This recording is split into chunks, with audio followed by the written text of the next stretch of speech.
IoT Unplugged, where we talk to industry leaders, innovators, and major players in the Internet of Things, bringing you the best and latest insights. Tune in to learn more. In this episode, Rom Eizenberg, Chief Revenue Officer of Contact.io, talks to me about technological bottlenecks in the healthcare sector and where real-time location services fit in. Rom, thank you so much for joining me here on the IoT Unplugged podcast. Nice to be here. Thanks for having me. Could you quickly introduce yourself and talk about who you are? I'm Rom Eizenberg. I'm the Chief Revenue Officer for Contact.io and have been for the last 4.5 years. And so who is Contact.io? Contact.io is, it's an interesting question because we have this identity conflict these days. I can tell you who we used to be. We used to be a digital transformation company coming from the field that we call RTLS, real-time location systems. So we have technology that helps us create a real-time picture of the operating reality in a factory, in a hospital, in a school. We are basically using wireless technology to collect the location and context for people, things, and space. We capture micro interactions between people and the space they occupy, people and equipment that they need to use to get their job done. And we then lift that data and use it to solve problems or to do things better, what we call digital transformation. And over the last 4 years, we have been very focused on healthcare, in particular acute care, hospitals. And we are using this real-time data that we collect about how nurses, infusion pumps, hospital beds, and patients move through care delivery to automate and create efficiencies impacting how hospitals work. So that's what we call digital transformation. And why am I confused? Because that's what we used to do. That was the world as I knew it until I probably want to say 12 months ago, when all of us went through this very unexpected revolution that we call AI or LLMs. And those new capabilities got us to rethink a lot of what we do. And to find new ways to solve bigger problems, maybe in a better way, delivering better experiences, being more impactful for our customers. And that journey of transformation from creating data and using it to solve small problems to putting all the data we created to use to solve big problems, well, that's a lot of fun. But it also disrupts a lot of conservative thinking about, who you are and what's your role in the world and why we're all here. So it's an interesting time for all of us. Yes, I think AI is probably causing a lot of companies to rethink their identities, and it's something that we will be touching on in our discussion. But before we get on to that, you very briefly mentioned it, real-time location solutions, or RTLS, will be a big part of our conversation. We'll be looking at specifically the healthcare sector. So when we look at the healthcare sector, it certainly seems like it is undergoing this digital transformation. But where do you see the kind of technological bottlenecks or challenges that it's currently facing? I think, the heart of the problem in healthcare, or at least my 2 cents, 2 pennies, the heart of the problem.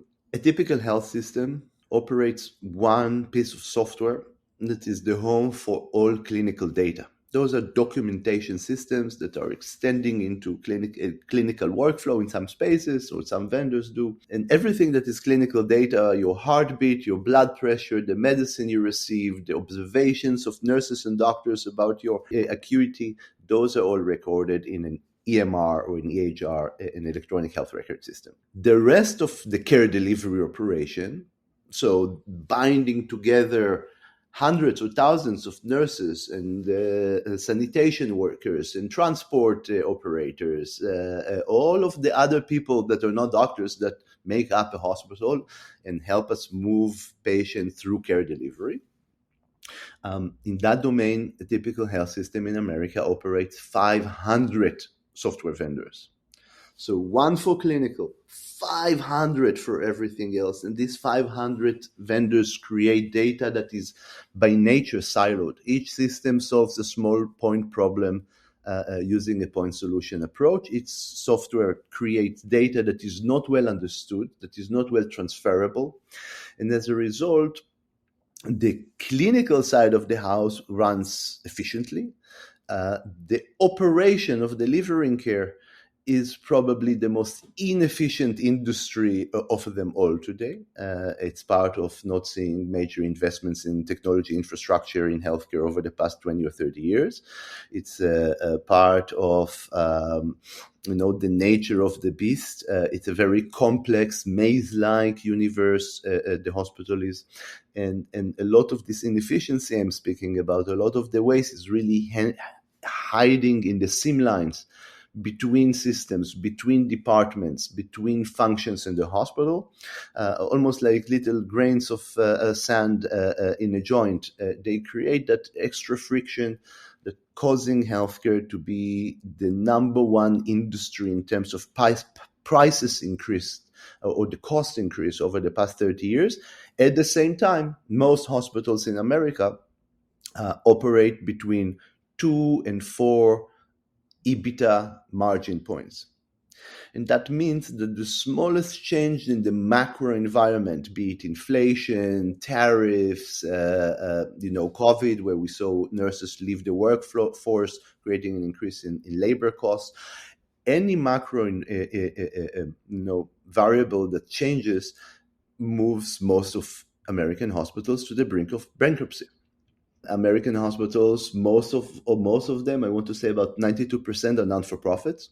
It's another falsehood about American healthcare. We all think, hey, hospitals here are only trying to make money. 92% of hospitals here are non-for-profit, but that means that their capacity to raise capital is limited or more limited than a for-profit system. And as a result of that, there is a continuous existential threat on healthcare, and we see the results of that in a very active M&A market. Hospitals go out of business, they get acquired by other hospitals. Our mission in the world is to remove the sand grains from the joints, to create the same efficiency in the operating side of the hospital as we can see on the clinical side. In other words, we want to give hospitals a home for care delivery operation, similar to the home they have today in EHR for clinical data. Well, I think the figure you mentioned about each hospital having 500 software vendors is probably paints quite a vivid picture. I mean, do you see the approach to how data is collected being quite fragmented and each hospital having a different approach? It's a little bit, in the 90s, we had this a new brand of software called ERP from companies like SAP in Germany or Oracle in the United States. And what these software companies promised customers is consolidation of data, really, because they gave us the same software functionality to take care of workflows in our enterprise as we had before. The big difference is that all of those screens, all of those interfaces came from the same system that had a centralized data depository, and bringing all the data into one place and making it highly understandable allows us to better coordinate between functions. So if you want, most intuitively think about, the factory that manufactures things and the trucks that remove those things from the factory and the storage space we have, if everything is not well coordinated, then we see waste, we see bottlenecks. And I'm using manufacturing and logistics as examples because these two industries have been incredibly good over the past 20 or 30 years in implementing those learnings, this thinking, and creating a highly efficient, almost perfect, right? Six Sigma says 1 error to 6 million repetitions of the process. Toyota introduced just in time, so they minimize the inventory on site, which was used cost for them. They're getting just the right part that they need on the production line just when they need it. In a hospital, it's the world before. A hospital stacks equipment in a department to take care of every patient needs, which means that inventory is stacked to the worst case peak scenario. Most of the time it's not really needed. So a lot of waste everywhere. To give you an idea, when I say waste, the second most expensive capital capital investment in a hospital is the building. The first is the medical equipment that goes in that building. It's the highest, most expensive line item on a hospital's balance sheet, the medical equipment in the building. And that medical equipment is suffering from what McKinsey calls ghost inventory. There is a lot, way too much, and people always think not enough because they can't find what they need when they need it. As a result, they hoard and they hide equipment.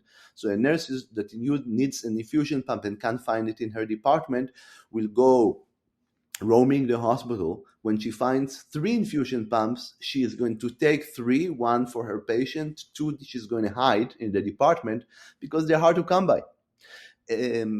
What McKinsey calls ghost inventory stands for 20 to 30% of the entire fleet of medical equipment in the hospital. So that's a staggering number. Our most expensive line on the balance sheet is 20 to 30% higher than what it should be, while at the same time our nurses always complain that they can't find the equipment that they need.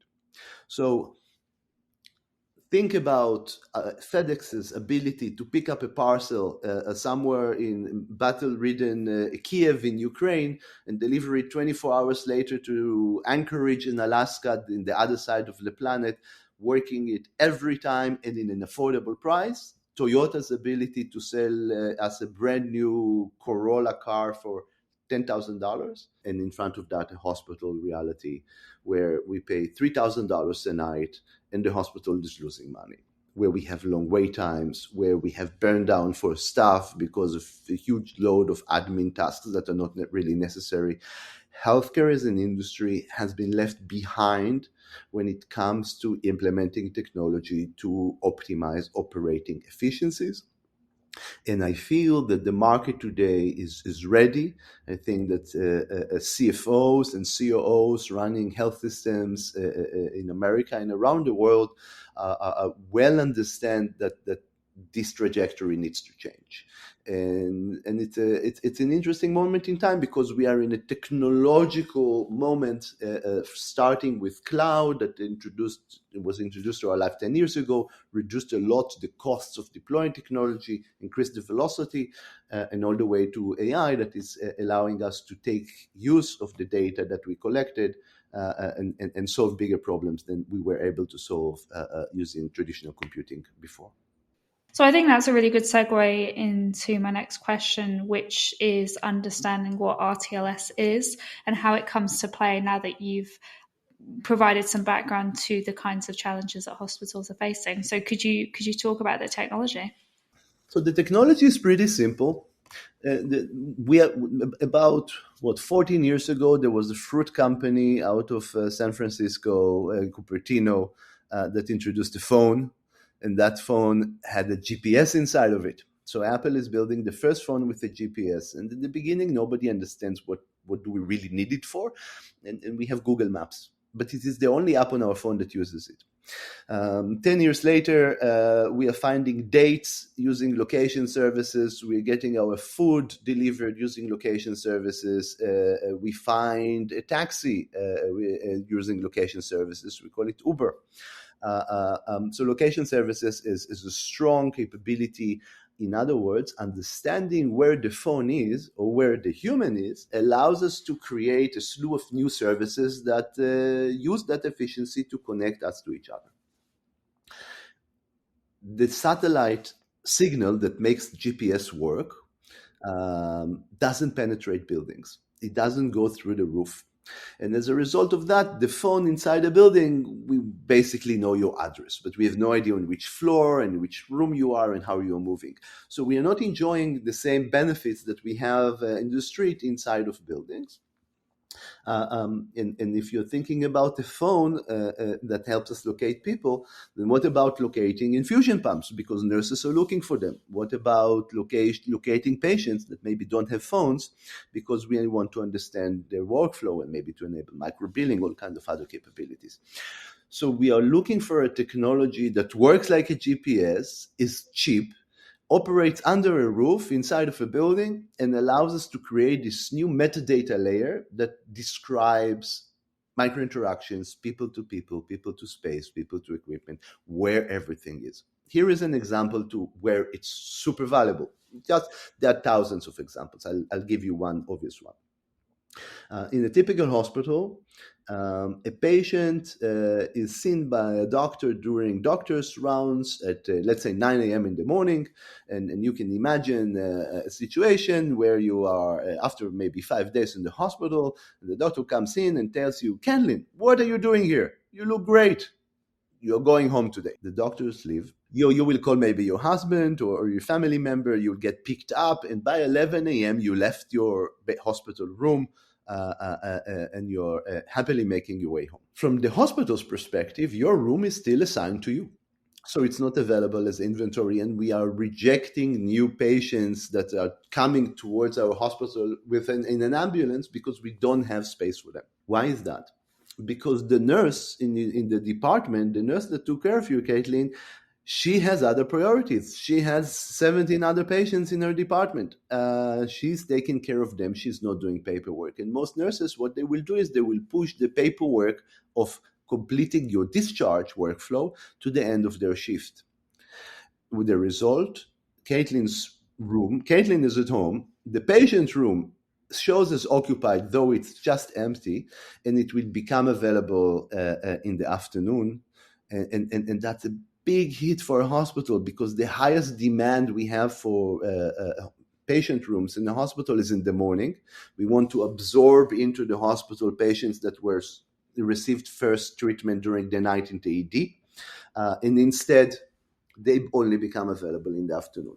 How does RTLS help? We have a wristband on every patient, as we do. The new wristbands have a very small Bluetooth radio that helps us to see the patient location.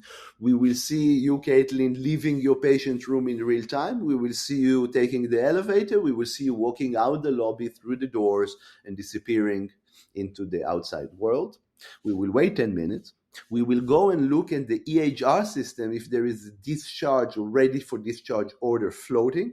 We will connect the dots, and we will automate a discharge in the system using automation. We will create a workflow call for an EVS team to come in and turn the bed, change the dirty linen, and prepare the room for the next patient. Doing that, we are increasing the overall capacity of the room. And if you think about a patient room that hosts about 75 patients per year, and saving half a day times 75 patients, what you get is a massive, significant capacity increase. That has operational efficiency and impact on the bottom line, the profit of the hospital, all the way to improving accessibility and quality of service for the community living around the hospital. So an example of how understanding how things move in real time help. Of course, there are many, many other examples, from giving nurses a location-aware duress button. So when a nurse finds herself in a distress situation in a patient room, I've heard many stories from nurses where the patient moves and now stands between the nurse and the door. The nurse feels trapped. Patients are coming from all phases of our society. Some of them are very nice people. Some of them are drunk, drug addicts, just, criminals. Keeping nurses safe is, I think it's a moral calling, but also has economic implications. And understanding the location and doing a wearable duress button so a nurse can call for help in real time really impacts the safety and how it feels to work in a hospital for frontline clinicians. And there are more and more and more examples, finding the infusion pump that you need, or catching those small telepacks that get shipped out of the hospital in dirty linen because they are a very small medical device. We lose almost 5 of them a month in the hospital. Those are $10,000 devices. So there's so many different use cases. And I think that maybe the takeaway from that, because of the plurality of digital transformation opportunities we see using real-time location in a hospital, we are always trying to convince our customers that RTLS is really They should think about it not as a point solution, not as a technology to solve a problem, but as a platform that becomes pervasive in how you create a real-time picture of what happens on my care floor, and use that information to solve a myriad of problems that face patient domains, staff domains, and equipment domains, and so on. Yeah, I think that's a really good way to put it, and I'm sure we could spend a good long while digging into the specific ways that it's applied. But what I'm also curious to know, Rom, earlier at the very start you spoke about AI causing you at the company to have a rethink about what it is that you can achieve. So my question is, how does AI powered RTLS differ from conventional RTLS, and what kind of benefits is AI bringing? Computers traditionally could do one very simple thing that we called workflow. They answer if-then questions. If a patient is checking in and the patient, then you need all of these boxes checked. And if something happens, then something else should happen, or notify someone, or assign the ticket to someone else. And software companies that do workflow became pervasive, became ginormous, right? ServiceNow, I think, is the second largest software company in the world. That's the only thing they do is workflow. And workflow is how we use computers at work to get things done. The problem with workflow is it is rigid. It always says if then. Humans, we can adapt. We can understand that usually this would be the situation, but the case in front of me is slightly different. Humans are very good at responding to unpredictable situations, and in particular in hospitals, the word unpredictable is big, because hospitals are almost the kingdom of unexpected. You don't know what is the acuity and who is the patient that is going to knock on your ED door 5 minutes from now, and we have to cope with that reality all the time. So clinical communications is a very pervasive technology in hospitals, because people talk to people, and at the end, most hospitals are run by phone calls. Not very modern. AI can now make deductions. AI can now learn from past experience and deduce or predict what is most likely going to happen using past experience. So if we can see how patients move through care delivery, from an OR to a PACU bed, recovering from a PACU bed to an ICU bed, from an ICU bed to a department bed, we are stepping up and stepping down patients through degrees of acuity until we can send them home feeling much better. This reality, when you track it, you create a massive and super interesting data bank. We can see how many pumps did the patient, infusion pumps did the patient need, and at what stage of their journey. We can see what other medical equipment. We can measure precisely how much time a patient needed each type of bed, each type of clinical space during their stay with us. We can measure the patient to nurse ratio and the number of daily interaction with nurses. So if you know all of those things, and you look at those things across the journeys of millions of patients, then AI becomes really good at predicting what's going to happen an hour from now, 4 hours from now. And we usually take the prediction, at least in Contact.io, up to 5 days from the day you became an inpatient. So from ingestion to the system until discharge in the US, more or less 4.2 days, and we do a more or less 5-day prediction forward. We can then use that prediction not just to inform people with insight. We can use that prediction to determine what is the best next action. That's another great AI term, best next action, and create copilots that can sit on the shoulder of clinicians and care delivery operators and whisper in their ear, if you want, hey, Caitlin, you are relaxed now and you don't have too much load in your department, But 4.5 hours from now, you're going to get 3 patients in that are in an OR now. And we predict that each patient is going to need 4 infusion pumps. And that's 16 pumps that you don't have right now in the department. We suggest you take care of it. Do it now. You are not loaded. Later, it will become a zoo. So being useful for people, but also making optimal decisions in how we allocate resources, both servicing patient experience and creating better clinical outcomes, and doing that while maintaining a healthy, efficient operating muscle. Great, thank you for that, Rom. So, taking into account everything that we've discussed, all the different technologies, all the technological bottlenecks, what would be your key recommendations for healthcare providers going forward? I think that the holy trinity of running efficient operations starts with having the data, understand the real-time operating picture. How are resources being consumed right now?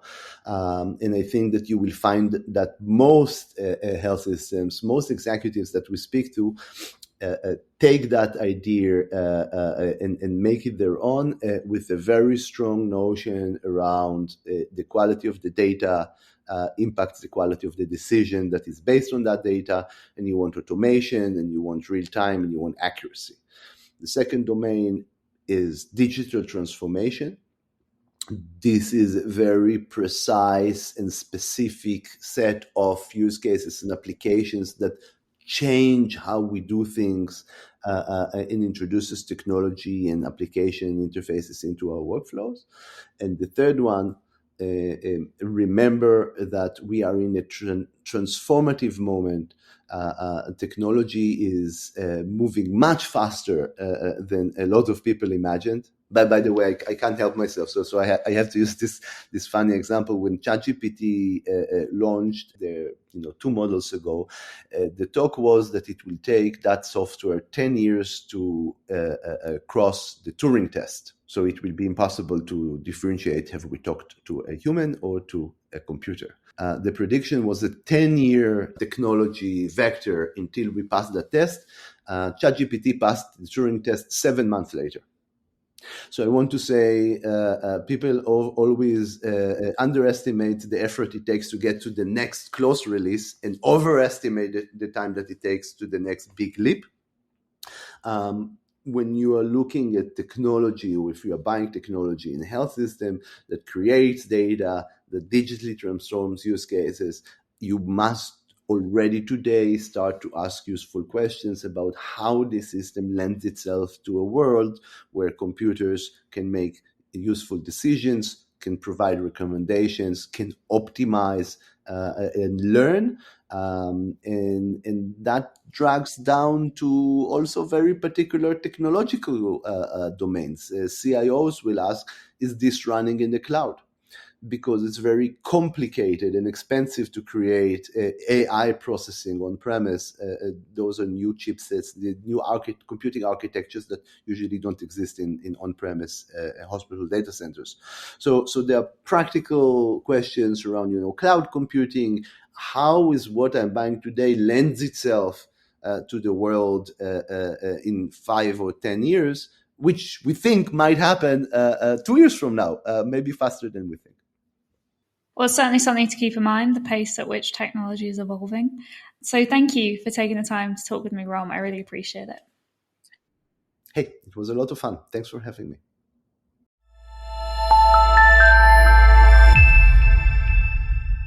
IoT Unplugged.